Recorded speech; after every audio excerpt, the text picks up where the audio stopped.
ನಮಸ್ಕಾರ ವೀಕ್ಷಕರೇ, ಶುಭೋದಯ. ಮುದ್ರಾ ಮೆಡಿಸಿನ್ ಕಾರ್ಯಕ್ರಮಕ್ಕೆ ನಿಮ್ಮೆಲ್ಲರಿಗೂ ಆತ್ಮೀಯ ಸ್ವಾಗತ. ನಾನು ಶ್ರುತಿ.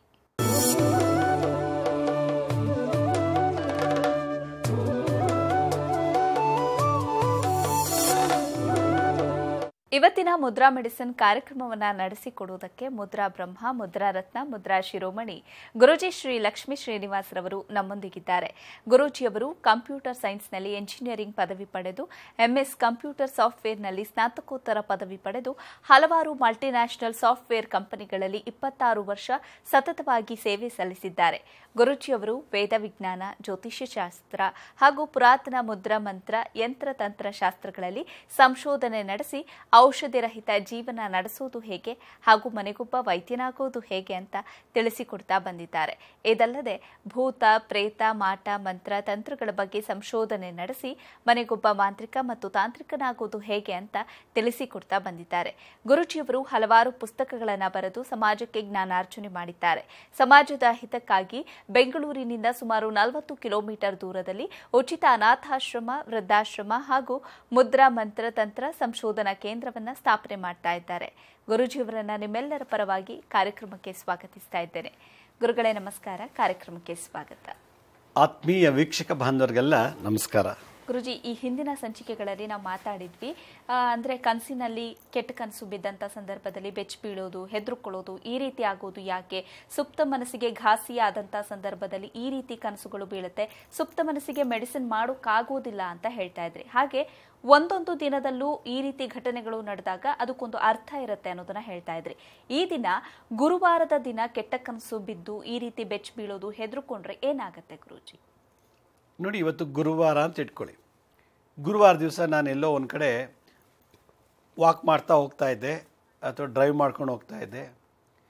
ಇದಕ್ಕಿದ್ದಾಗೆ ನನಗೆ ರಸ್ತೆಯಲ್ಲಿ ಏನೋ ಒಂದು ರೀತಿ ಯಾರೋ ಹೊಡೆದಾಡ್ತಾ ಇರೋದು, ಅಥವಾ ಯಾವುದೋ ಒಂದು ಆಕ್ಸಿಡೆಂಟ್ ಆಗಿರೋದು, ಅಥವಾ ಯಾರೋ ಇನ್ನೊಬ್ಬರ ಮೇಲೆ ಚೆನ್ನಾಗಿ ಇಟ್ಕೊಂಡು ಬಡಿತಾ ಇರೋದು, ಇದನ್ನೆಲ್ಲ ನೋಡಿಬಿಟ್ಟೆ ಅಂತ ಇಟ್ಕೊಳ್ಳಿ. ನಾನು ಸಿನಿಮಾ ನೋಡಿದ್ರೆ ನೋಡಿಬಿಡ್ತೀನಿ, ಕ್ಯಾಮ್ರಾ ಥರ ಸಕ್ ಮಾಡಿಬಿಡ್ತೇನೆ ನಮ್ಮ ಕಣ್ಣು ಆ ದೃಶ್ಯನ. ನನ್ನ ಪಾಡು ನಾನು ಮನೆಗೆ ಆಫೀಸ್ಗೋ ಅಥವಾ ಬಿಸ್ನೆಸ್ಗೋ ಹೋಗ್ತೀನಿ ಅಥವಾ ಮನೆಗೆ ಬರ್ಬೋದು. ಮನೆಗೆ ಬಂದಮೇಲೆ ನಾನು ಅದನ್ನು 4 ಸಲ ಹೇಳ್ತೀನಿ. ಹೆಂಡತಿ ಹತ್ರನೋ, ಅಮ್ಮನ ಹತ್ರನೋ, ಅಪ್ಪನ ಹತ್ರನೋ, ಯಾರ ಹತ್ರನೋ ಹೇಳಿಬಿಟ್ಟು, ನಾನು ಇವತ್ತು ಏನೋ ಯಾರೋ ಹೊಡಿತಾ ಇದ್ದದ್ದು ನೋಡಿಬಿಟ್ಟೆ, ಸಡನ್ನಾಗಿ ಆಕ್ಸಿಡೆಂಟ್ ಆಗಿದ್ದು ನೋಡಿದೆ, ಸಡನ್ನಾಗಿ ಅವ್ರ ರಕ್ತ ಈಚೆ ಬಂದಿದ್ದು ನೋಡಿದೆ, ಕಣ್ಣಿಂದ, ಮೂಗಿಂದ, ಬಾಯಿಂದ ಅನ್ನೋದನ್ನು ವರ್ಣನೆ ಮಾಡ್ತೀನಿ. ನಾನು ಏನು ನೋಡಿದ್ನೋ ಹಾಗೆಯೇ ವರ್ಣನೆ ಮಾಡಿಬಿಡ್ತೀನಿ. ಸರಿ, ಎಲ್ಲ ಇದು ನಾನು ಕಾನ್ಷಿಯಸ್ ಮೈಂಡಿಂದ ಎಲ್ಲ ನೋಡಿದ್ದು. ನಾನು ಜಾಗೃತವಾದಂಥ ಮನಸ್ಸು ಡ್ರೈವ್ ಮಾಡುವಾಗ, ವಾಕ್ ಮಾಡುವಾಗ ಅಥವಾ ಕೂತಿದ್ದಾಗ ನಾನು ಏನು ನೋಡಿದ್ನೋ ಆ ದೃಶ್ಯ ನನ್ನ ಆಕ್ಯುಪಿಟಲ್ ಲೋಬಿ, ಹಿಮ್ಮೆದಲು ಎಲ್ಲ ರೆಕಾರ್ಡ್ ಮಾಡ್ಕೊಂಡ್ಬಿಡುತ್ತೆ. ಮತ್ತು ಅಲ್ಲಿ ಕೂಗಾಟ, ಒಡೆದಾಟ, ಅಲ್ಲಾದಂಥ ಒಂದು ದೃಶ್ಯದಲ್ಲಾದಂಥ ಶಬ್ದಗಳನ್ನು ನಮ್ಮ ಟೆಂಪರಲ್ ಲೋಬಿ, ಈ ಪಾರ್ಶ್ವಮೆದಲು, ಬಲಭಾಗ ಮತ್ತು ಎಡಭಾಗದ ಪಾರ್ಶ್ವಮೆದಲು ರೆಕಾರ್ಡ್ ಮಾಡ್ಕೊಂಡ್ಬಿಡುತ್ತೆ. ಇದು ಸೌಂಡ್ ರೆಕಾರ್ಡ್ ಆಯಿತು, ವಿಡಿಯೋ ರೆಕಾರ್ಡ್ ಆಯಿತು, ಆಡಿಯೋ ವಿಡಿಯೋ ಎರಡೂ ರೆಕಾರ್ಡ್ ಆಯ್ತಲ್ಲ. ನಾನೇನು ಮಾಡ್ತೀನಿ, ಮನೆಗೆ ಬಂದು ಮಕ್ಕಳ ಹತ್ರನೋ, ತಾಯಿ ಹತ್ರನೋ, ಅಪ್ಪನ ಹತ್ರನೋ, ಅಣ್ಣನ ಹತ್ರನೋ, ಹೆಂಡತಿ ಹತ್ರನೋ, ಗಂಡ ಹತ್ರ, ಯಾರ ಹತ್ರಲ್ಲೋ ನಡೆದಿದ್ದೆಲ್ಲ ವಿವರವಾಗಿ ಹೇಳ್ತಾ ಇರ್ತೀನಿ. ಕರೆಕ್ಟಾಗಿ ವಿವರವಾಗಿ ಹೇಳಿಬಿಟ್ಟ ಮೇಲೆ ಅದು ನನಗೆ ಸಬ್ಕಾನ್ಷಿಯಸ್ ಮೈಂಡ್ಗೆ ಟ್ರಾನ್ಸ್ಫರ್ ಆಗಿಬಿಡುತ್ತೆ. ಜಾಗೃತ ಮನಸ್ಸಲ್ಲಿ ಕಾನ್ಷಿಯಸ್ ಮೈಂಡಲ್ಲಿ ಏನು ಆಯಿತು, ಸಬ್ಕಾನ್ಷಿಯಸ್ ಮೈಂಡ್ಗೆ ಟ್ರಾವೆಲ್ ಆಯಿತು, ಶಿಫ್ಟ್ ಆಗೋಯ್ತು. ಸರಿ, ರಾತ್ರಿ ಆಯಿತು. ರಾತ್ರಿ ಗುರುವಾರ ನೈಟು, ಬೆಳಗ್ಗೆ ನೋಡಿದ್ದೆ ನಾನು. ಗುರುವಾರ ಊಟ ಮಾಡಿಬಿಟ್ಟು ಮಲ್ಕೊಂಡಿದ್ದೀನಿ. ನಾವು ಮಲ್ಕೊಂಡ್ಮೇಲೆ ಲೈಟೆಲ್ಲ ಆಫ್ ಮಾಡಿ ನನ್ನ ರೂಮ್ಗೆ ಏನೋ ಬರಬೇಕಾದ್ರೆ ಅಲ್ಲಿ ಯಾವುದೋ ಒಂದು ಲೈಟ್ ಉರಿತಾ ಇದೆ, ನನ್ನ ನೆರಳು ಅಲ್ಲಿ ಬೀಳ್ತಾ ಇದೆ. ಆ ನೆರಳು ನೋಡಿದ ತಕ್ಷಣ ನನಗೆ ಹೆದರಿಕೆ ಆಗಿಬಿಡುತ್ತೆ. ನನ್ನ ನೆರಳು ನೋಡೇ ಎದ್ಕೊಂಬಿಡೋದು, ಇದು ಒಂದು ಸಿಂಪ್ಟಮ್ಸು. ಇನ್ನೊಂದು, ರಾತ್ರಿ ಹಿಂಗೆ ಮಲ್ಕೊಂಡಿರ್ತೀನಿ, ಇದಕ್ಕಿದ್ದಾಗೆ ತಲೆಯೆಲ್ಲ ಭಾರ ಆಗುತ್ತೆ. ಮಲ್ಕೊಂಡಿದ್ದಾಗ ತಲೆಯೆಲ್ಲ ಭಾರ ಆಗ್ತಾ ಇದೆ ಅಂತಂದರೆ ಬೆಳಗಿನ ಒಂದು ದೃಶ್ಯ ಇವಾಗ ಅವನಿಗೆ ರಿಕಲೆಕ್ಟ್ ಆಗ್ತಾ ಇದೆ. ಆ ವಿಷನ್ಸು ಮತ್ತು ಆಡಿಯೋ ಮತ್ತು ವಿಜುವಲ್ಸ್ ರಿಪೀಟ್ ಆಗ್ತಿದ್ದಾಗ ತಲೆಭಾರ ಆಗತ್ತೆ. ತಲೆಭಾರ ಆದಾಗ ಅವನಿಗೇನು ಅನಿಸುತ್ತೆ, ಓ ಏನೋ ನಿದ್ದೆ ಮಾಡಿಲ್ವಲ್ಲ, ಅಥವಾ ಏನೋ ಒಂದು ಸುಮ್ಮನೆ ನೆಗ್ಲೆಕ್ಟ್ ಮಾಡಿ ಮಲ್ಕೊಂಡ್ಬಿಡ್ತಾನೆ. ನೆಗ್ಲೆಕ್ಟ್ ಮಾಡಿದ ತಕ್ಷಣ ಅವನು ಏನು ನೋಡಿದ್ದೋ ಅದೆಲ್ಲ ರಿಪೀಟ್ ಆಗುತ್ತೆ. ಆಕ್ಸಿಡೆಂಟ್ ಮಾಡಿದ್ದು ನೋಡಿದ್ದು, ಅಲ್ಲಿ ಹೊಡೆದಾಡ್ತಾ ಇರೋದು, ಅಲ್ಲಿ ಏನೋ ಅವನೇನು ನೋಡಿದ್ನೋ ಅದು, ಮತ್ತು ತನ್ನ ನೆರಳೇ ತನಗೆ ಭಯ ಹುಟ್ಟಿಸುತ್ತೆ. ತಾನು ಮಲ್ಗೋಕ್ಕೆ ಮುಂಚೆ ವಾಕ್ ಮಾಡುವಾಗ ಅವ್ನು ನೋಡ್ತಾನಲ್ಲ ತನ್ನ ನೆರಳು, ಆ ಬಿಂಬ, ಅವ್ನಿಗೇನೋ ಒಂಥರ ಯಾರೋ ಬಂದಂಗೆ ಆಗ್ಬಿಡುತ್ತೆ. ಒಂದು ಸೆಕ್ಷನ್ ಇಲ್ಲ, ಫ್ರ್ಯಾಕ್ಷನ್ ಸೆಕೆಂಡ್ಸಲ್ಲಿ ಅವನು ಭಯಪಡ್ತಾನಲ್ಲ, ಸಬ್ಕಾನ್ಷಿಯಸ್ ಮೈಂಡಲ್ಲೂ ಕೂತ್ಕೊಂಡ್ಬಿಡುತ್ತೆ. ಆಮೇಲೆ ಈ ಕೂತ್ಕೊಂಡಾಗ ಅವನಿಗೆಲ್ಲ ಒಂಥರ ತಲೆ ಭಾರ ಆಗುತ್ತೆ. ನೆಕ್ಸ್ಟ್ ಡೇ ಬೆಳಗ್ಗೆ, ಗುರುವಾರ ನೋಡಿದ್ದು ಶುಕ್ರವಾರ ದಿವಸ ಬೆಳಗ್ಗೆ ಹಿಂಗಾಗತ್ತೆ. ಆಮೇಲೆ ನೆಕ್ಸ್ಟ್ ಅವತ್ತು ಗುರುವಾರದಿಂದ ತಗೊಳ್ಳಿ, ದಿನಾ ಅವ್ನು ಮಾತಲ್ಲಿ ಕನ್ವರ್ಸ್ತಾನೆ ರಾತ್ರಿ ಹೊತ್ತು. ಗುರುವಾರ ನೋಡಿದ್ದು ಹಿಡ್ಕೊಳ್ಳೋ ಹೊಡಿರೋ ಅಂತಾನೆ. ಏನು ಗೊತ್ತಿಲ್ಲ, ಮಲಗಿದ್ದಾಗ ಅವ್ನು ಏನು ನೋಡಿದ್ನೋ ಹಗ್ಲೊತ್ತು ರಾತ್ರಿ ಹೊತ್ತು ಅದನ್ನು ಕನ್ವರ್ಸ್ತಾನೆ, ಅದನ್ನು ಹೇಳ್ಕೊಳ್ತಾ ಇರ್ತಾನೆ. ಅದಕ್ಕೆ ಈ ಕೆಟ್ಟದ್ದನ್ನು ನೋಡಿದ್ದನ್ನು ನಾವು ರಿಪೀಟ್ ಮಾಡಬಾರ್ದು ಮೈಂಡ್ನಲ್ಲಿ, ಸಬ್ಕಾನ್ಷಿಯಸ್ ಮೈಂಡ್ನಲ್ಲಿ. ಯೂಸ್ ಆ್ಯಂಡ್ ಥ್ರೋ ನೋಡಿದ್ವಾ ಮರ್ತ್ಬಿಡ್ಬೇಕು ಅದೆಲ್ಲ. ನೀರನ್ನು ಮುಳುಗ್ತಾ ಇರೋದು, ಮೇಲಿಂದ ಬೀಳ್ತಾ ಇರೋದು ಅವನಿಗೆ. ಆಮೇಲೆ ಕೆಲವ್ರು ಇರ್ತಾರಲ್ಲ, ಅಲ್ಲಿ ಏನಾದ್ರು ಒಂದು ಕೊಲೆ ಮಾಡುವಾಗ, ಆಕ್ಸಿಡೆಂಟ್ ಆಗುವಾಗ ಅದನ್ನು ವೀಡಿಯೋ ಮಾಡ್ತಾ ನಿಂತಿರ್ತಾರಲ್ಲ, ಆ ವಿಡಿಯೋ ಮಾಡೋದು ಇನ್ನೂ ಸ್ಟ್ರಾಂಗಾಗಿ ಹೊಟ್ಟೋಗಿರುತ್ತೆ. ನೋಡಿ ನಾನು ವೀಡಿಯೋ ಮಾಡಿದ್ದೀನಿ ತೋರಿಸಿ ಅಂತ 10 ಜನಕ್ಕೆ ತೋರಿಸೋದು, ಅದೇನು ಮತ್ತೆ ರಿಪೀಟ್ ಮಾಡ್ತಾ ಇರೋದು, ಮತ್ತೆ ಅದನ್ನು ಹೇಳ್ತಾ ಇರೋದು, ಇದೆಲ್ಲ ಮಾಡಿದಾಗ ಸಬ್ಕಾನ್ಷಿಯಸ್ ಮೈಂಡ್ ರಿಜಿಸ್ಟರ್ ಆಗಿಬಿಡುತ್ತೆ. ಒಂದು ಸಲ ರಿಜಿಸ್ಟರ್ ಆಯಿತು ಅಂದರೆ ಮುಗಿದೋಯ್ತು. ಭಾಳ ಇಡೀ ವರ್ಲ್ಡಲ್ಲಿ ಇದಕ್ಕೆ ಮೆಡಿಷನ್ನೇ ಇಲ್ಲ. ಯಾಕೆಂದರೆ ಯಾವ ಡಾಕ್ಟ್ರಿಗೂ ಸಬ್ಕಾನ್ಷಿಯಸ್ ಮೈಂಡ್ ಎಲ್ಲಿದೆ ಅಂತ ಗೊತ್ತಿಲ್ಲ, ಮೈಂಡ್ ಎಲ್ಲಿದೆ ಅಂತ ಗೊತ್ತಿಲ್ಲ. ಫಿಸಿಕಲ್ ಬಾಡಿ ಒಳಗೆ ಮೈಂಡ್ ಇಲ್ಲ, ಭೌತಿಕ ಶರೀರದಲ್ಲಿ ಮೈಂಡ್ ಇಲ್ಲ. ನಮ್ಮ ಸೂಕ್ಷ್ಮ ಶರೀರ ಮತ್ತು ಕಾರಣ ಶರೀರ ಮಧ್ಯದಲ್ಲಿದೆ ಆ ಮನಸ್ಸಿನಲ್ಲಿ ಯಾವಾಗ ರಿಜಿಸ್ಟರ್ ಆಯಿತು, 50 ವರ್ಷ ಆದರೂ 70 ವರ್ಷ ಮುದುಕಾದರೂ ಕೂಡ ಅವನು 15ನೇ ವರ್ಷದಲ್ಲಿ ನೋಡಿದೆಲ್ಲ ರಿಪೀಟ್ ಆಗ್ತಾ ಇರ್ತದೆ. ನಾನು ಹೈಸ್ಕೂಲಲ್ಲಿ ಏನು ಮಾಡಿದ್ದು, ಕಾಲೇಜಲ್ಲಿ ಏನು ಮಾಡಿದ್ದು, ಮತ್ತು ನಾನು ಮಾಸ್ಟರ್ ಡಿಗ್ರಿ ಮಾಡುವಾಗ ಏನು ಮಾಡಿದ್ದು, ಇದೆಲ್ಲ ಸುಪ್ತ ಮನಸ್ಸಲ್ಲಿ ಕೂತಿರ್ತದೆ. ಹೈಸ್ಕೂಲಲ್ಲಿ ನೆಲ್ಲಿಕಾಯಿ ಕದ್ದಿದ್ದು, ಹೈಸ್ಕೂಲ್ನಲ್ಲಿ ಅವ್ರಿಗೆ ಹೊಡೆದಿದ್ದು, ಕಾಲೇಜ್ ಲೈಫಲ್ಲಿ ಅವಳಿಗೆ ಹೊಡೆದಿದ್ದು, ಕಾಲೇಜ್ ಲೈಫ್ ಅವ್ರು ರೇಪ್ ಮಾಡಿದ್ದು, ಇದೆಲ್ಲ ಏನಾಗುತ್ತೆ ಸಬ್ಕಾನ್ಷಿಯಸ್ ಮೈಂಡ್ ಕೊಡುತ್ತೆ. 80 ವರ್ಷ 60 ವರ್ಷ ಆದಮೇಲೆ ರಿಪೀಟ್ ಆಗ್ತಾ ಇರ್ತದೆ. ಆ ಪವರು ನಮಗೆ ಇದನ್ನು ಬೆಚ್ಚಬೀಳೋಂಗೆ ಮಾಡೋದು. ಹಿಂದೆ ನಡೆದಂಥ ಟ್ರ್ಯಾಜಿಡೀಸ್ನೆಲ್ಲ ರಿಪೀಟ್ ಆದಾಗ ನಾವು ಕನಸಲ್ಲಿ ಮಾತಾಡ್ತಿರ್ತೀವಿ ಅದನ್ನು. ಅದರಿಂದ ಈ ಥರ ಗುರುವಾರ ದಿವಸ ನೋಡಿದು ಎದುರಿದವ್ರಿಗೆ ಗುರುವಾರ ದಿನ ಈ ಸಿಂಪ್ಟಮ್ಸ್ ಬರ್ತಾ ಇರ್ತದೆ. ಅಂದರೆ next day Friday, Saturday, Sunday ಎಲ್ಲ ಆವಾಗ ಡಾಕ್ಟರ್ ಹತ್ರ ಹೋಗಿ ತೋರ್ಸೋಕ್ಕೆ ಹೋದಾಗ ಇದೆಲ್ಲ ಮರ್ತುಬಿಡಿ ಅಂತ ಹೇಳ್ತಾರೆ. ಅದರಿಂದ ಗುರುವಾರ ದಿವಸ ಹೆದರದಂಥವ್ರಿಗೆ ಏನು ಮಾಡ್ತೀರಿ ಇನ್ನೊಂದು ಕಾಲದಲ್ಲಿ, ಗುರುವಾರ ದಿವಸಕ್ಕೆ ಒಂದು ರೆಮಿಡಿ ಇದೆ. ಹಾಗಾದ್ರೆ ಅದನ್ನು ಈ ಥರ ಸಬ್ಕಾನ್ಷಿಯಸ್ ಮೈಂಡ್ ಅಂತ ಬಂದಂಥ ಫಿಯರ್, ಆಕ್ಸೈಟಿ, ಫೋಬಿಯಾ ಇದನ್ನೇ ಕ್ಯೂರ್ ಮಾಡ್ತಾಯಿದ್ರು ಇಂದಿನ ಕಾಲದ ಋಷಿಮುನಿಗಳು ಅನ್ನೋದು ಒಂದು ವಿಶೇಷವಾದಂಥ ಚರ್ಚೆ. ಸರಿ ಗುರುಜಿ, ಈ ಬಗ್ಗೆ ಮಾತಾಡೋಣ. ವೀಕ್ಷಕರೇ, ಮುದ್ರಾ ಮೆಡಿಸಿನ್ ಕಾರ್ಯಕ್ರಮ ಮುಂದುವರಿಯುತ್ತೆ ಪುಟ್ಟ ವಿರಾಮದ ನಂತರ.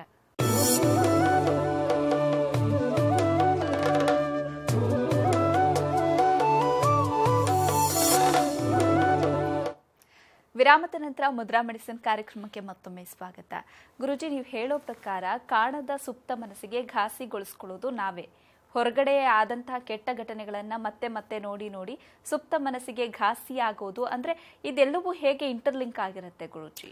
ನೋಡಿ, ನಾವು ಅನ್ನಕ್ಕೆ ಹೆಂಗೆ ಸಾಂಬಾರು ಬೇಕು ಅಂತೀವೋ, ಚಪಾತಿಗೆ ಏನು ಪಲ್ಯ ಸಬ್ಜಿ ಬೇಕು ಅಂತೀವೋ, ದೋಸೆಗೆ ಚಟ್ನಿ ಸಾಂಬಾರು ಕೇಳ್ತೀವೋ, ಹಾಗೆ ನಮ್ಮ ಮನಸ್ಸಿಗೆ ಸಬ್ಕಾನ್ಷಿಯಸ್ ಮೈಂಡು ಮತ್ತು ಕಾನ್ಷಿಯಸ್ ಮೈಂಡು ಎರಡೂ ಒಂಥರ ಅನ್ನ ಸಾಂಬಾರು ಇದ್ದಾಗೆ, ಚಟ್ನಿ ದೋಸೆ ಇದ್ದಾಗೆ, ಅಣ್ಣ ತಮ್ಮ ಇದ್ದಾಗೆ, ಗಂಡ ಹೆಂಡತಿ ಇದ್ದಾಗೆ ಒಂದಕ್ಕೊಂದು ಇಂಟರ್ನಲ್ ಲಿಂಕ್ ಇರುತ್ತೆ. ಈ ಸಬ್ಕಾನ್ಷಿಯಸ್ ಮೈಂಡ್ನಲ್ಲಿ ನಾವು ಎಲ್ಲನೂ ಸ್ಟೋರ್ ಮಾಡ್ತೀವಿ, ಕೆಲಸಕ್ಕೆ ಬಾರ್ದಿರೋದಲ್ಲ. ಕಾನ್ಷಿಯಸ್ ಮೈಂಡ್ ಏನು ಮಾಡುತ್ತೆ, ಸುಪ್ತ ಮನಸ್ಸು ಆಜು ಬಾಜು ನಮ್ಮ ಪರಿಸರದ ಎಲ್ಲವನ್ನು ಅಬ್ಸರ್ವ್ ಮಾಡುತ್ತೆ. ಅಬ್ಸರ್ವ್ ಮಾಡಿ ನಮಗೆ ಯಾವುದನ್ನು ಭಾಳ ಡೀಪಾಗಿ ನೋಡಿರ್ತೀವೋ ಅದು ಟ್ರಾನ್ಸ್ಫರ್ ಮಾಡಿಬಿಡುತ್ತೆ ಸುಪ್ತ ಮನಸ್ಸಿಗೆ. ಸಬ್ಕಾನ್ಷಿಯಸ್ ಮೈಂಡ್ಗೆ ಹೋದಾಗ ಎಷ್ಟೇ ವರ್ಷ ಆದರೂ ಕೂಡ ನಮ್ಮ ನೆನಪಲ್ಲಿರ್ತದೆ. ನೀವು ನಮ್ಮ 40 ವರ್ಷದಿಂದ ನೀವು ನಮ್ಮ ಮನೆಗೆ ಬಂದು ಚೆನ್ನಾಗಿ ಹೊಡೆದ್ಬಿಟ್ಟು ಹೋಗಿದ್ರಲ್ವಾ ಅಂತ ಹೇಳ್ತೀವಿ. ನಾನೇ ಮರ್ತ್ಬಿಟ್ಟಿರ್ತೀನಿ ನಿಮ್ಮ ಮನೆಗೆ ಬಂದಿದ್ದು ಹೊಡೆದಿದ್ದೆಲ್ಲ. ಆದರೆ ನನ್ನ ಸಬ್ಕಾನ್ಷಿಯಸ್ ಮೈಂಡ್ ಸುಪ್ತ ಮನಸ್ಸಿನಲ್ಲಿ 40 ವರ್ಷ ಹಿಂದೆ ನಡೆದಂಥ ಘಟನೆ ಎಲ್ಲ ಮರುಕಳಿಸುತ್ತೆ ಅದು. ಗುರುಜಿ, ಕೆಲವೊಂದ್ಸಲ ಹಿಂದಿನ ಜನ್ಮದಲ್ಲಿ ಆದಂಥ ಘಟನೆಗಳು ಕೂಡ ಈ ಜನ್ಮದಲ್ಲಿ ನೆನಪಿಗೆ ಬರುತ್ತೆ. ಇದು ಕೂಡ ಸುಪ್ತ ಮನಸ್ಸಿಂದನೇ ಸಾಧ್ಯನಾ? ಹೌದು. ನಾನು ಇನ್ನೇನು ಸಾಯ್ತಾ ಇದ್ದೀನಿ, ಇನ್ನೇನು ಜೀವ ಹೋಗ್ತಿದೆ ಅಂದಾಗ ನನಗೆ ಆ ಸಮಯದಲ್ಲಿ ಏನು ಅನಿಸ್ಕೊಳ್ತೀವೋ ಅದು ಮತ್ತೆ ಹಂಗೆ ಬಂದುಬಿಡುತ್ತೆ. ಅದಕ್ಕೆ ಗರುಡ ಪುರಾಣ ಹೇಳುತ್ತೆ, ಸಾಯೋ ಸಮಯದಲ್ಲಿ ಸಾಯೋದು 1 ಗಂಟೆ ಮುಂಚೆ ಎಲ್ಲ ಗೊತ್ತಾಗತ್ತೆ ನಾನೀಗ ಸಾಯ್ತೀನಿ ಅಂತ. ಅದನ್ನು ವ್ಯಕ್ತಪಡಿಸೋಕ್ಕೆ ಬಿಡಲ್ಲ, ಹೇಳ್ಕೊಳಕ್ಕಾಗಲ್ಲ. ಇನ್ನೇನು ಅರ್ಧ ಗಂಟೆ ಸಾವು ಇದೆ, 11:30ಕ್ಕೆ ಸಾಯಬೇಕು ಅಂದರೆ 11 ಗಂಟೆಗೆ ಅವ್ನು ಗೊತ್ತಾಗ್ತಾ ಇರ್ತದೆ ಎಲ್ಲ. ಆದರೆ ಅವ್ನು ಹೇಳ್ಕೊಳಕ್ಕೆ ಬರೋಲ್ಲ, ಹೇಳ್ಕೊಳಕ್ಕೆ ಆಗದೋರಲ್ಲ. ಅದೇ ಭಗವಂತನ ಲೀಲೆ. ಅವಾಗ ಆ ಸಮಯದಲ್ಲಿ ಏನು ನೆನೆಸ್ಕೊಳ್ತಾನೋ, ಓ ನಾನು ಅವ್ರಿಗೆ 5 ಲಕ್ಷ ಕೊಟ್ಟಿದ್ದೆ, ಇವ್ನಿಗೆ 10 ಲಕ್ಷ ಕೊಟ್ಟಿದ್ದೆ, ಇವ್ಳಿಗೆ 20 ಲಕ್ಷ ಕೊಟ್ಟಿದೆ ಅಂತ ಭಾವನೆ ಬಂದರೆ ನೆಕ್ಸ್ಟ್ ಬರ್ತ್ ಬಂದಾಗ ಅದೆಲ್ಲ ರಿಕಲೆಕ್ಟ್ ಆಗುತ್ತೆ. ಅದರಿಂದ ಸಬ್ಕಾನ್ಷಿಯಸ್ ಮೈಂಡು ರಿಸರ್ವ್ ಬ್ಯಾಂಕ್ ಇದ್ದ ಹಾಗೆ, ಒಂದು ಬ್ಯಾಂಕ್ ಲಾಕರ್ ಇದ್ದ ಹಾಗೆ. ಅಲ್ಲಿ ನಾವು ಯಾವಾಗಲೂ ಒಳ್ಳೆಯದನ್ನು ಡಿಪಾಸಿಟ್ ಮಾಡಬೇಕು. Unwanted things, unwanted thoughts, unwanted thinking ಎಲ್ಲ ಬಂತು ಅಂದರೆ ಅದು ತಕ್ಕನಾಗೆ ರೀಬರ್ತ್ ಆಗಿಬಿಡುತ್ತೆ. ಅದರಿಂದ ಎಷ್ಟೋ ಜನಕ್ಕೆ ಪೂರ್ವಜನ್ಮದ ಶ್ರುತಿ ಸ್ಮೃತಿ ಎರಡೂ ನೆನಪಿದೆ. ಅಂದರೆ ಪೂರ್ವಜನ್ಮ ಶ್ರುತಿ ಎರಡೂ ಇತ್ತು ಅಂತಂದರೆ ಸಾಯೋ ಸಮಯದಲ್ಲಿ ಅವ್ರು ಏನು ಅಂದ್ಕೊಂಡಿರ್ತಾರೋ ಹಂಗೆ ಕಲೆಕ್ಟ್ ಮಾಡ್ಕೊಂಡು ಹೊಟ್ಟೋಗ್ಬಿಡುತ್ತದು ಸೋಲಲ್ಲಿ. ಅದರಿಂದ ಸಬ್ಕಾನ್ಷಿಯಸ್ ಮೈಂಡ್ನ ಡೈಲಿ ಕ್ಲೀನ್ ಮಾಡಬೇಕು. ಅಲ್ಲಿ ರೇಪ್ ಮಾಡೋದು ನೋಡಿದ್ವಾ, ಆಯಿತು, ನೋಡಿದ್ವಿ ಅಷ್ಟೇ, ಅದ್ರ ಬಗ್ಗೆ ಚಿಂತನೆ ಮಾಡಬಾರ್ದು, ಪದೇ ಚಿಂತನೆ ಮಾಡಬಾರ್ದು, 10 ಜನಕ್ಕೆ ಹೇಳ್ಕೊತಾ ಹೋಗಬಾರ್ದು.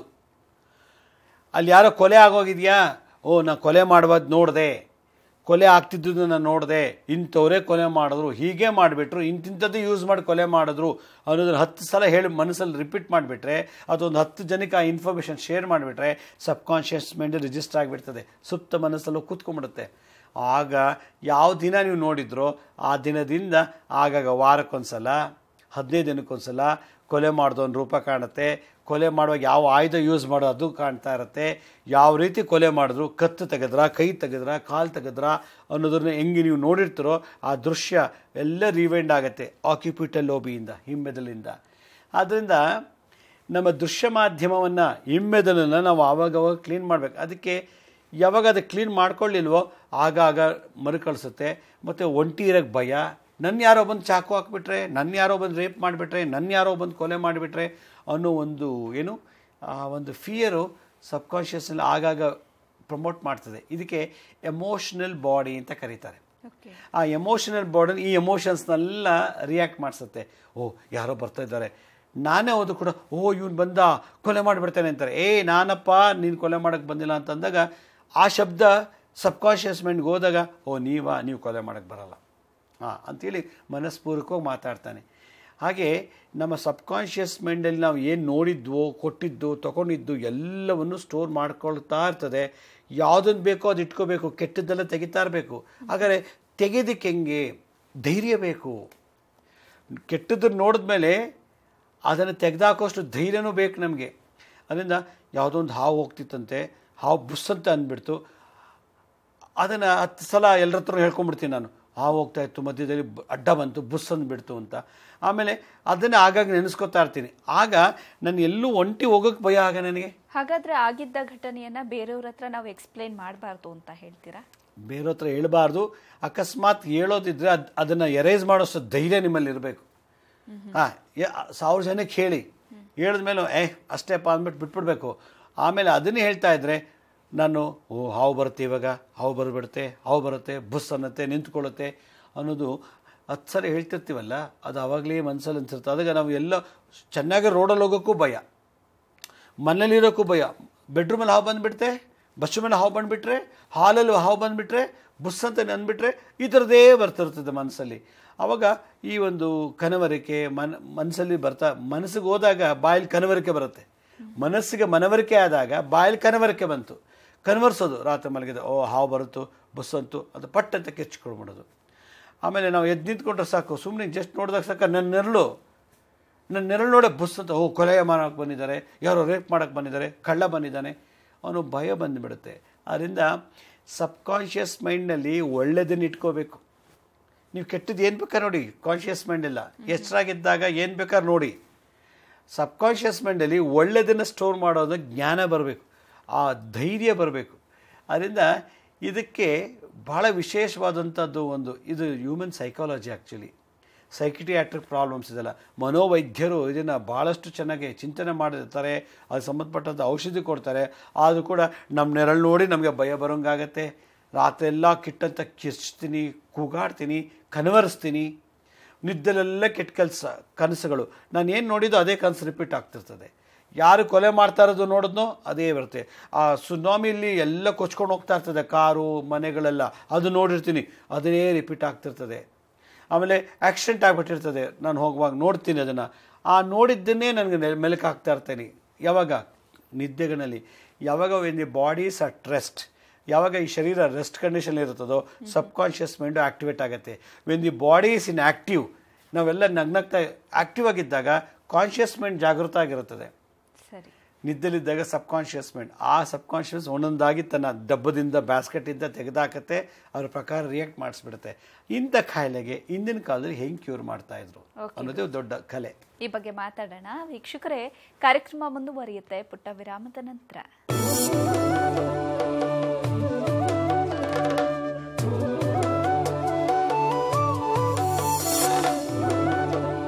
ವಿರಾಮದ ನಂತರ ಮುದ್ರಾ ಮೆಡಿಸಿನ್ ಕಾರ್ಯಕ್ರಮಕ್ಕೆ ಮತ್ತೊಮ್ಮೆ ಸ್ವಾಗತ. ಗುರುಜಿ, ನೀವು ಹೇಳ್ತಾ ಇದ್ರಿ ಕೆಟ್ಟದನ್ನ ನೋಡಿದ್ದನ್ನ 10 ಸಲ ಹೇಳಿದ್ರೆ ಅದು ಸುಪ್ತ ಮನಸ್ಸಲ್ಲಿ ರಿಜಿಸ್ಟರ್ ಆಗತ್ತೆ ಅನ್ನೋದನ್ನ. ಸುಪ್ತ ಮನಸ್ಸಲ್ಲಿ ಕೆಟ್ಟದ್ ಮಾತ್ರ ರಿಜಿಸ್ಟರ್ ಆಗೋದಿಲ್ಲ, ಒಳ್ಳೆ ವಿಚಾರಗಳನ್ನು ಕೂಡ ನಾವು ತುಂಬಿಕೊಳ್ಬಹುದು ಅನ್ನೋದಾದ್ರೆ, ಒಳ್ಳೆ ವಿಚಾರಗಳನ್ನ 4-6 ಜನರ ಜೊತೆ ಮಾತಾಡಿದ್ರೆ ಒಳ್ಳೆ ವಿಚಾರವೂ ಕೂಡ ಸುಪ್ತ ಮನಸ್ಸಲ್ಲಿ ರಿಜಿಸ್ಟರ್ ಆಗತ್ತೆ ಅಂತ ಆಗುತ್ತೆ. ಓಕೆ ಗುರುಜಿ, ಆದ್ರೆ ಈ ರೀತಿ ಕೆಟ್ಟ ಘಟನೆಗಳು ಆದಂತ ಸಂದರ್ಭದಲ್ಲಿ ಅದನ್ನ ನಾವು ಹೋಗ್ಲಾಡ್ಸೋದು ಹೇಗೆ? ಕೆಟ್ಟ ಘಟನೆಗಳು ಅಷ್ಟು ಈಸಿಯಾಗಿ ಸುಪ್ತ ಮನಸ್ಸಿಂದ ಆಚೆ ಹೋಗೋದಿಲ್ಲ, ಎಷ್ಟು ದಿನ ಆದ್ರೂ ಹಾಗೆ ಉಳ್ಕೊಂಡಿರುತ್ತೆ.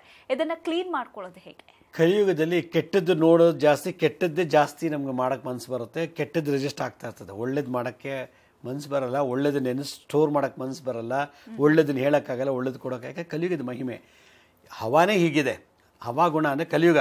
ಈ ಕಲಿಯುಗದಲ್ಲಿ ಅದಿದ್ದಾಗ ಮನುಷ್ಯ ಕೆಟ್ಟದ್ದು ನೋಡಿದಾಗ, ಕೆಟ್ಟದ್ದು ಮಾತಾಡಿದಾಗ, ಕೆಟ್ಟದ್ದು ಕೇಳಿಸಿದಾಗ ಭಾಳ ಬೇಗ ಅಟ್ರಾಕ್ಟ್ ಆಗಿಬಿಡ್ತಾನೆ, ಕೆಟ್ಟದಕ್ಕೆ ಭಾಳ ಪ್ರಾಮುಖ್ಯತೆ ಕೊಡ್ತಾನೆ, ಒಳ್ಳೆಯದಕ್ಕೆ ಇಲ್ಲ. ಈಗ ಈ ಥರ ಇದ್ದಾಗ ನಮ್ಮ ಸಬ್ ಕಾನ್ಷಿಯಸ್ ಮೈಂಡಲ್ಲಿ, ಸುಪ್ತ ಮನಸ್ಸಿನಲ್ಲಿ, ಜಾಗೃತ ಮನಸ್ಸಲ್ಲಿ ಏನು ವಿಡಿಯೋ ಮಾಡಿರ್ತೀವೋ, ಏನು ಕೇಳಿರ್ತೀವೋ ಅದು ಸುಪ್ತ ಮನಸ್ಸಿಗೆ ಟ್ರಾನ್ಸ್ಫರ್ ಆದಾಗ ಇದನ್ನು ಹೆಚ್ಕೋತದಲ್ಲಿ ಇಟ್ಕೊಂಡು ಮನಸ್ಸಲ್ಲಿ ಚಿಂತನೆ ಮಾಡಬಾರ್ದು, ಅವಲೋಕನ ಮಾಡಬಾರ್ದು, ಮರುಕಳಿಸ್ಬಾರ್ದು. ಆವಾಗ ಹಿಂದಿನ ಕಾಲದಲ್ಲಿ ಏನು ಮಾಡ್ತಾರೆ ಋಷಿಮುನಿಗಳು, ಅದನ್ನು ಮಂತ್ರ ತಂತ್ರದಿಂದ ತೆಗೆದಾಕ್ತಾಯಿದ್ರು. ಏನು ಮಾಡಬೇಕು, ಗುರುವಾರ ದಿವಸ ಯಾರು ಈ ರೀತಿ ಎದುರ್ಕೊಳ್ತಾರೋ, ಗುರುವಾರ ದಿನ ಯಾರು ಈ ಥರದ ನಾನು ಏನು ಹೇಳಿದ್ನೋ ವಿರಾಮಕ್ಕೆ ಮುಂಚೆ ಆ ಥರ ಸಿಂಪ್ಟಮ್ಸಲ್ಲಿ ಇದ್ದವರು ಗುರುವಾರ ದಿನ ಆಗಿದ್ದರೆ ತಂತ್ರ ಬೇರೆ. ಏನದು, ಒಂದು ಕುಂಬಳಕಾಯಿ ತೊಗೋಬೇಕು, ಆ ಕುಂಬಳಕಾಯಿಗೆ ಅರಿಶಿನ ಕುಂಕುಮನ ಹಚ್ಬಿಟ್ಟು ಪೂಜೆ ಮಾಡಬೇಕು. ಪೂಜೆ ಮಾಡಿಬಿಟ್ಟು ಮನೆ ಬಾಗಿಲಿನ ಹೊರಗಡೆ ಯಾರು ಎದ್ಕೊಂಡಿದ್ದಾರಲ್ಲ ಗುರುವಾರ ದಿವಸ ಇವೆಲ್ಲ ನೋಡಿ ಅಂಥವ್ರನ್ನ ಮನೆ ಬಾಗಿಲ ಮುಂದೆ ನಿಲ್ಲಿಸ್ಬಿಟ್ಟು, ಮನೆ ಬಾಗಿಲ ಮುಂದ್ಗಡೆ ನಿಲ್ಲಿಸಿ ಆ ಕುಂಬಳಕಾಯಿನ ಅವ್ರಿಗೆ ತಲೆಯಿಂದ ಪಾದದವರೆಗೆ 21 ಸಲ ಎಳಿ ತೆಗಿಬೇಕು, ನಿವಾಳಿಸ್ಬೇಕು. ಮತ್ತು ಬೆನ್ನಿಂಭಾಗದಲ್ಲೂ ನಿವಾಳಿಸ್ಬೇಕು. ಮುಂದೆ ಒಂದು ಸಲ 21 ಸಲ, ಬೆನ್ನಿಂಭಾಗ 21 ಸಲ. ಇದನ್ನು ಯಾರು ಬೇರೆಯವ್ರು ಮಾಡಬೇಕು. ಈಗ ನಾನು ಎದುರ್ಕೊಂಡ್ಬಿಟ್ಟಿದ್ದೀನಿ, ನಾನು ರಾತ್ರಿ ಹೊತ್ತು ಕೆಟ್ಟ ಕನಸು ಬರ್ತಾ ಇದೆ, ಕಿರ್ಚ್ತಾ ಇದ್ದೀನಿ, ಕನ್ವರ್ಸ್ತಾ ಇದ್ದೀನಿ ಅಂತಂದರೆ ಮನೆ ಬಾಗಿಲು ಮುಂದೆ ನಿಲ್ಲಿಸಿ ಯಾರು ಒಬ್ಬರು 21 ಸಲ ಇಳಿ ತೆಗೆದಬೇಕು ಕುಂಬಳಕಾಯಿಂದ, ಅರಿಶಿನ ಕುಂಕುಮ ಹಚ್ಚಿ ಪೂಜೆ ಮಾಡಿರೋದು. ಮತ್ತು ಅದು ಓಪನ್ ಮಾಡಬಾರ್ದು, ಕಟ್ ಮಾಡಬಾರ್ದು ಕುಂಬಳಕಾಯಿನ. ಮತ್ತು ತಲೆ ಹಿಂಭಾಗದಿಂದನೂ ಇಳಿ ತೆಗಿಬೇಕು 21 ಸಲ. ತೆಗಿಬೇಕಾದ್ರೆ ಏನು ಮಂತ್ರ ಹೇಳಬೇಕು ನೋಡಿ, ಆ ಕುಂಬಳಕಾಯಿ ಇಟ್ಕೊಂಡು ಓಂ ನಮೋ ಶಿವಪಾರ್ವತಿರಾಯ ನಮೋ ಧೈರ್ಯ ಅನ್ನೋ ಮಂತ್ರ, ಸಿಂಪಲ್ ಮಂತ್ರ, ಒಂಥರ ಆಡೋ ಭಾಷೆಯಲ್ಲಿದೆ ಮಂತ್ರ, ಯಾವ ಬೀಜಾಕ್ಷರನೂ ಇಲ್ಲ. ಓಂ ನಮೋ ಶಿವಪಾರ್ವತಿರಾಯ ನಮೋ ಧೈರ್ಯ ಅನ್ನೋ ಈ ಮಂತ್ರವನ್ನು ಮೇಲಿಂದ ಕೆಳಗೆ ಕುಂಬಳಕಾಯಿ ಇಟ್ಕೊಂಡು ಒಂದು ಸಣ್ಣ ಕುಂಬಳಕಾಯಿ ತೊಗೊಂಡು ಇಳಿತೇಬೇಕು 21 ಸಲ. ಓಂ ನಮೋ ಶಿವಪಾರ್ವತಿರಾಯ ನಮೋ ಧೈರ್ಯ ಅಂತ 21 ಸಲ ತಲೆಯಿಂದ ಪಾದದವರೆಗೆ ಮುಂದ್ಗಡೆ. ನೆಕ್ಸ್ಟ್ ತಲೆಯಿಂದ ಪಾದದವರೆಗೆ ಹಿಂಭಾಗದಲ್ಲಿ ಬಾಗ್ಲತ್ತ ನಿಲ್ಲಿಸ್ಬಿಟ್ಟು ಇಳಿ ತೆಗಿಬೇಕು. 2 ಚೊಂಬು ನೀರು ಇಟ್ಟಿರಬೇಕು ಮುಂದ್ಗಡೆ ಬಾಗ್ಲಲ್ಲಿ. 2 ಚೊಂಬು ನೀರು ಸಪ್ರೇಟಾಗಿ ಇಟ್ಟಿರಬೇಕು. 1 ಚೊಂಬು ಇಳಿ ತೆಗೆಸ್ಕೊಂಡವನು ಮನೆ ಒಳಗೆ ಹೋಗೋಕ್ಕೆ ಮುಂಚೆ ಕೈಕಾಲು ತೊಳ್ಕೊಂಡು ಮನೆ ಒಳಗೆ ಹೋಗ್ಬೇಕು. ಇಳಿ ತೆಗಿತಾನಲ್ಲ ಆ ವ್ಯಕ್ತಿ ಆ ಕುಂಬಳಕಾಯಿ ತೊಗೊಂಡೋಗ್ಬಿಟ್ಟು ದೂರದಲ್ಲಿ ಒಂದು ಮರದ ಬುಡದಲ್ಲಿ ಇಟ್ಬಿಡ್ಬೇಕು. ಇಟ್ಬಿಟ್ಟು ತಿರುಗಿ ನೋಡ್ದೇನೆ ಮನೆಗೆ ಬರಬೇಕು. ಮನೆಗೆ ಒಳಗೆ ಎಂಟಾಗೋಕ್ಕೆ ಮುಂಚೆ ಇನ್ನೊಂದು ಚೊಂಬಲ್ಲಿ ನೀರಿರುತ್ತಲ್ಲ ಆ ಚೊಂಬಲ್ಲಿ ಕೈಕಾಲು ಮುಖ ತೊಳ್ಕೊಂಡು ಒಳಗೋಗ್ಬೇಕು. ಇದು ತಂತ್ರ, ಕೂಷ್ಮಾಂಡ ತಂತ್ರ ಪ್ರಯೋಗ. ಇದು ಭೈರವ ತಂತ್ರ ಸಾರದಲ್ಲಿ, ಭೈರವದಲ್ಲಿ ಸಂಹಿತೆಯಲ್ಲಿ ಹೇಳ್ತಾರೆ ಇದನ್ನು. ಅದರಿಂದ ಎದುರ್ಕೊಂಡಂಥವರು ಶಿವಪಾರ್ವತಿರಾಯ ಓಂ ನಮೋ ಶಿವಪಾರ್ವತಿರಾಯ ನಮೋ ಧೈರ್ಯ ಅಂತಂದರೆ ಆವತ್ತು ದಿವಸ ಏನು ನೋಡಿದ್ದೀವೋ ಅದು ಸಾಯೋವರೆಗೂ ಮತ್ತೆ ರಿಪೀಟ್ ಆಗಲ್ಲ, ಬರೋದಿಲ್ಲ, ಎದುರ್ಕೊಳ್ಳಲ್ಲ, ಕೆಟ್ಟ ಕನಸು ಬರಲ್ಲ, ಕನವರಿಕೆ ಬರೋದಿಲ್ಲ. ಈ ಒಂದು ವಿಶೇಷ ಕೂಷ್ಮಾಂಡ ತಂತ್ರ ಪ್ರಯೋಗ ಅಂಥೇಳಿ ಭೈರವ ತಂತ್ರ ಸಾರದಲ್ಲಿ ಹೇಳ್ತಾರೆ. ಓಕೆ ಗುರುಜಿ, ಇನ್ನು ಮಾರ್ಚ್ 9-10ರಂದು ಬೆಂಗಳೂರಿನಲ್ಲಿ ಈ ನಿಧಿ ಪತ್ತೆ ಹಚ್ಚೋದು ಹೇಗೆ, ಜೊತೆಗೆ ಅಂಜನ ನೋಡೋದು ಹೇಗೆ, 2 ವಿಚಾರಗಳ ಬಗ್ಗೆ ಕ್ಲಾಸ್ ಮಾಡ್ತಾ ಇದ್ದೀರಿ. ಇದರ ವಿಶೇಷತೆ ಏನು ಗುರುಜಿ?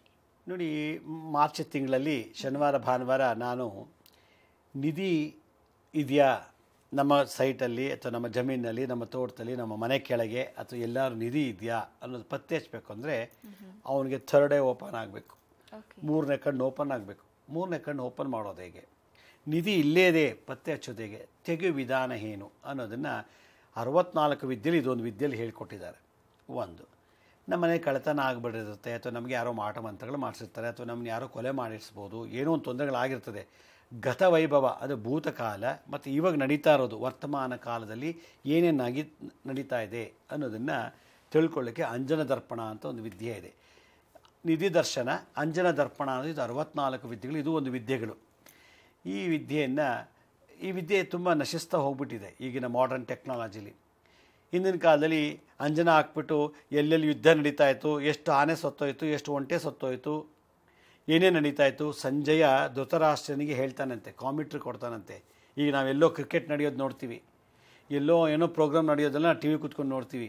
ಹಾಗೆ ಹಿಂದಿನ ಕಾಲದಲ್ಲಿ ಟಿ ವಿಗಳಿರಲಿಲ್ಲ. ಪ್ರತಿಯೊಬ್ಬರ ಮನೆಯಲ್ಲೂ ಕನ್ನಡಿಗಳಿಗೆ, ಮಿರರ್ಗೆ ಅಥವಾ ಶುದ್ಧವಾದ ಬಟ್ಟೆಗೆ ಅಂಜನ ಹಚ್ಚಿಬಿಟ್ಟು ಅಲ್ಲಿ ಆಗುವವುಗಳೆಲ್ಲ ನೋಡ್ತಾ ಇರೋ ಟಿ ವಿ ಥರ. ಆ ವಿದ್ಯೆ ಬಹಳ ಪ್ರಮುಖವಾದಂಥದ್ದು. ಇವಾಗೆಲ್ಲ ಹೆಂಗೆ ಟಿ ವಿ ಬಂತು, ಆಕಾಶವಾಣಿ ರೇಡಿಯೋಗಳು ಬಂದ ಮೇಲೆ, ಮೊಬೈಲೆಲ್ಲ ಬಂದ ಮೇಲೆ ವಿದ್ಯೆ ನಶಿಸ್ತಾ ಹೋಗ್ತಾ ಇದೆ. ಅದರಿಂದ ಈ ಒಂದು ಸೈನ್ಸ್ ಆ್ಯಂಡ್ ಟೆಕ್ನಾಲಜಿ, ಅಂಜನ ನೋಡೋದು ಒಂದು ವಿದ್ಯೆ. ಕಳ್ತನ ಆಗಿದ್ದು ಪತ್ತೆ ಹಚ್ಬೋದು, ಯಾರು ಕೊಲೆ ಆಯ್ತು, ಎಲ್ಲಿ ಆಕ್ಸಿಡೆಂಟ್ ಆಯ್ತು, ಎಲ್ಲಿ ಭೂಕಂಪ ಆಯ್ತು, ಎಲ್ಲಿ ಸುನಾಮಿ ಬಂತು ಅಂತ ಆಗಿನ ಕಾಲ ನ್ಯೂಸ್ ಪೇಪರ್ ಇರಲಿಲ್ಲ. ಅಂಜನ ನೋಡಿ ಎಲ್ಲ ತಿಳ್ಕೊಳ್ತಾ ಇರು. ಅಲ್ಲೊಂದು ಊರು, ಇಲ್ಲೊಂದು ಊರು, ಅಷ್ಟೂದಲ್ಲೊಂದು ಊರು, ಆ ನದಿ ದಡದಲ್ಲಿ, ಆ ಸಮುದ್ರ ತೀರದಲ್ಲಿ ಒಂದು ಊರಿತ್ತು, ಆ ವಿಷಯಗಳೆಲ್ಲ ಶೇರ್ ಆಗ್ತಾಯಿತ್ತು. ಹೆಂಗೆ? ಅಂಜನದಿಂದ.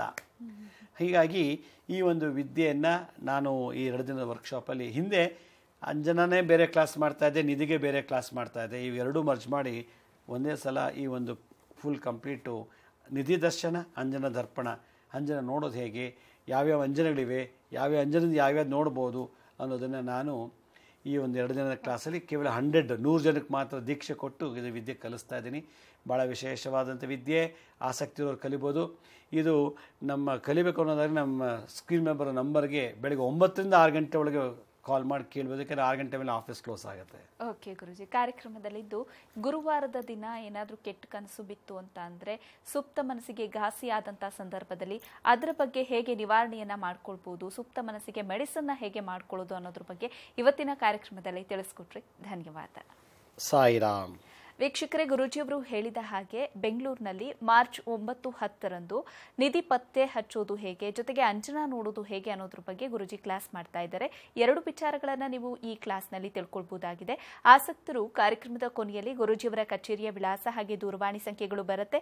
ದೂರವಾಣಿ ಸಂಖ್ಯೆಗೆ ಕರೆ ಮಾಡಿ ನಿಮ್ಮ ಹೆಸರನ್ನು ನೋಂದಾಯಿಸಿಕೊಳ್ಳಿ ಅಂತ ಹೇಳ್ತಾ ಇವತ್ತಿನ ಕಾರ್ಯಕ್ರಮವನ್ನು ಮುಗಿಸ್ತಾ ಇದ್ದೀನಿ. ನೋಡ್ತಾ ಇರಿ ಸರಳ ಜೀವನ, ಇದು ಮನುಕುಲದ ಒಳಿತಿಗಾಗಿ.